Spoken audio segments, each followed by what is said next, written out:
അന്നദാന പ്രഭുവേ നിൻ ആശ്രയം യാചിച്ചുകൊണ്ടഗതികൾ നിന്നാമം ധ്യാനിക്കുന്നു. അത്താഴ പട്ടിണിക്കാർ തിരുവയ്ക്കത്തെത്തുമ്പോൾ ഒരു പിടി അന്നം നൽകും ഭഗവാനേ.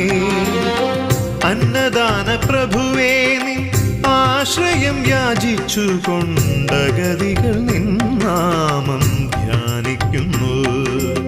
ഓ ശംഭോ ശിവശംഭോ